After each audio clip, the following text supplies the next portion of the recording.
اللهم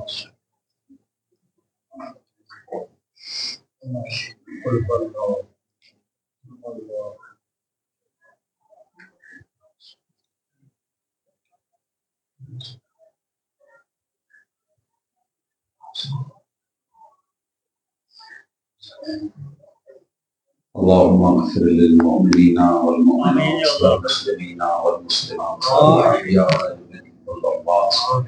تابع اللهم بيننا وبينهم بالخيرات إنك مجيب دعوات إنك على كل شيء قدير. لا حول ولا قوة إلا بالله العلي العظيم. أعوذ بالله السميع العليم من الشيطان اللعين الرجيم. بسم الله الرحمن الرحيم. الحمد لله الذي لم يتخذ صاحبة ولا ولدا ولم يكن له شريك في الملك ولم يكن له ولي من الذل وكبره تكبيرا.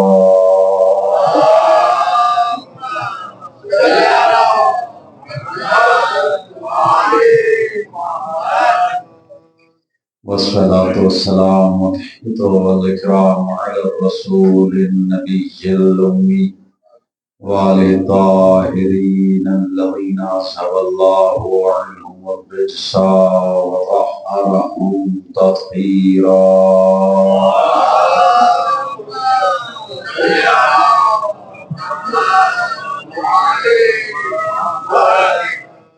ورحمة الله على محبيهم ولعنة الدائمة الباقية على أعدائهم وغاصب حقوقهم ومنكر فضائلهم ومصائبهم أجمعين من أول الدهر إلى قيام يوم الدين.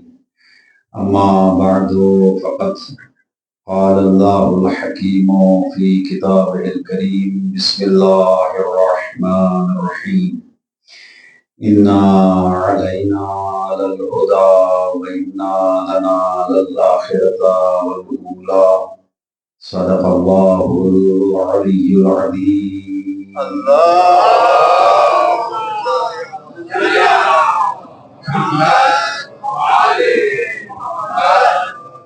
عزیزان گرامی قدر، بزرگان قوم و ملت، موالیان حیدر کرار، عزاداران سید الشہداء علیہ السلام، اللہ کا لاکھ لاکھ احسان ہے کہ اس نے ہمارے دلوں کو محبت و ولایت اہل بیت سے مربر کیا ہے۔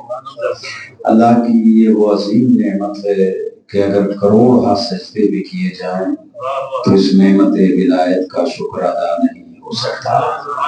اور اسی ولایت کی روشنی میں ہم اللہ کی بارگاہ سے ہدایت حاصل کرتے ہیں تاکہ اس من جانب اللہ ہدایت کو اختیار کر کے ہماری زندگی بھی کامیاب ہو اور ہماری آخرت بھی کامیاب ہو۔ اس ایک جملے کے ساتھ میں تقریر کو بڑھا رہا ہوں کہ جن لوگوں کے ہاتھوں میں حسینی ہدایت کا چراغ ہو ان کو یزیدیت کے اندھیرے گمراہ نہیں کر سکتے۔ اور یہ ذکر حسین اور اس کا انعقاد اور اس کا برپا ہونا، اس کی وجہ بھی یہی ہے کہ ذہن و دل کے اوپر جو گرد جم جاتی ہے بے دینی کی، اشک عزائے حسین کے ذریعے اس بے دینی کی گرد کو ہم دھو ڈالتے ہیں۔ صلوات پڑھیے محمد وآلہ۔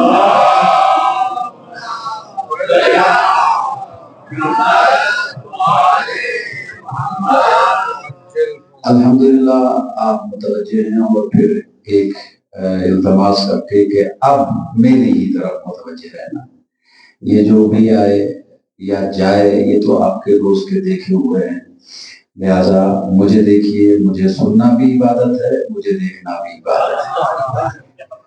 ہدایت اللہ کی طرف سے ہے اور اس کا لاکھ لاکھ احسان ہے کہ اس نے ہمیں بارگاہ حسین ابن علی علیہ السلام سے ملحق اور متعلق کیا ہے۔